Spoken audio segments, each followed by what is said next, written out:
Bom dia.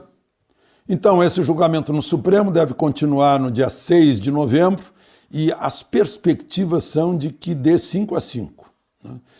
Os que querem prisão em segunda instância e os que querem prisão quando chegar o fim do mundo lá no juízo final. Né? No juízo final, exatamente, literalmente. Né? Quem vai desempatar é o presidente do Supremo, Dias Toffoli. Eu não sei por que há tanta celeuma em torno disso, porque se você ler a Constituição como eu li, vai encontrar o artigo que diz que ninguém será considerado culpado antes do trânsito em julgado. Ponto final. Mas também vai encontrar outro, na linha seguinte, dizendo que o Poder Judiciário pode mandar prender, justificando. Por exemplo, o sujeito é um corrupto, cheio do dinheiro, que pode mudar provas, que pode intimidar a testemunha, né? O sujeito é um contrabandista que vai continuar fazendo contrabando, o sujeito é um traficante de droga que vai continuar traficando, o sujeito é um agressor de mulheres que vai continuar violando mulheres, o sujeito é um pedófilo que vai continuar no computador dele, né? Indo atrás de criança, né? O sujeito é um assaltante que vai continuar assaltando, e é isso que a gente tem visto. Para usar um exemplo que foi dado no voto do ministro Luiz Fux, né, o jornalista Pimenta Neves matou a namorada com um tiro pelas costas, confessou, mas só foi preso 11 anos depois. Né? São recursos que já não têm mais nada a ver com as provas do processo. O exame de provas e de fatos termina na segunda instância. Depois só vão discutir os tais embargos que fazem a festa dos advogados e a festa de quem está torcendo pela prescrição chegar. Infelizmente é isso. Bom, o presidente Bolsonaro está lá na China, né?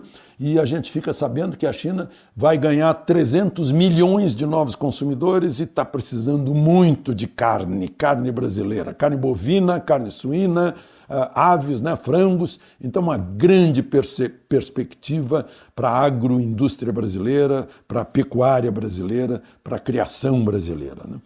Grandes oportunidades para a gente. E para aumentar a oportunidade do turismo, foi anunciada a dispensa de visto para indianos e chineses. Eles não são poucos, né? Os dois juntos dá 2,5 bilhões de pessoas, né?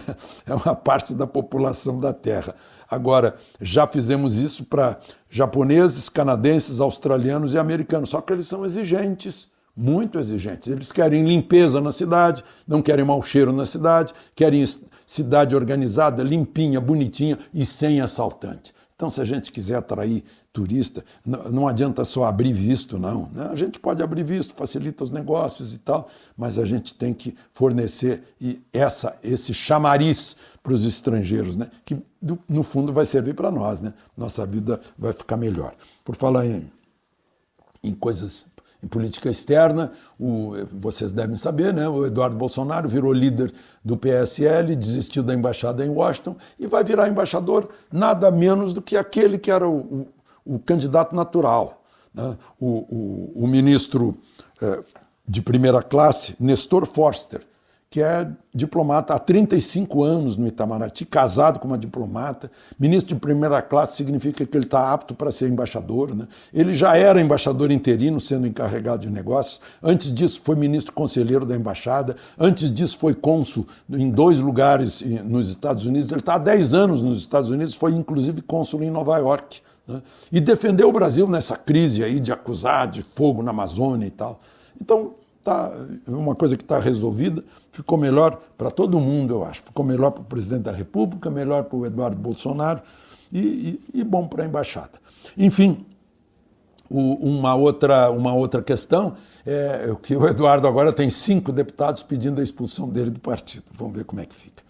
Eu falei aqui ontem do pacote do ministro Paulo Guedes. É um pacote para enxugar a gordura e o peso do governo, que pesa sobre nossas costas, ou melhor, sobre nossos bolsos, né? O nosso imposto tem sido usado só para sustentar o governo. Não, o nosso imposto tem que ser usado para o governo prestar bons serviços públicos de educação, saúde, segurança, investir em infraestrutura. E não está acontecendo porque o governo está inchado. O governo Bolsonaro herdou um inchaço patológico do Estado brasileiro. E haverá medidas propostas de emenda constitucional que já foram conversadas com o presidente da Câmara e o presidente do Senado para permitir que o governo tenha a liberdade de cortar gastos. Né? Parar com esse negócio, não, esse gasto tem que ser feito obrigatoriamente, não, aquele outro gasto é preferencial. Não, peraí, é para sustentar privilégios, para sustentar castas? Não dá. Não dá para sustentar um Estado que não preste bons serviços públicos. Por fim, eu queria registrar que esse petróleo venezuelano, que está fazendo tanto mal às praias do Nordeste, está fazendo mal também às pessoas voluntárias que vão lá tirar o petróleo.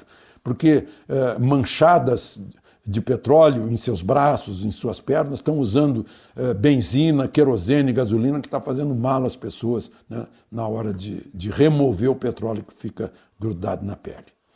Os males vão muito além e ainda há o perigo lá para o arquipélago lá de Abrolhos.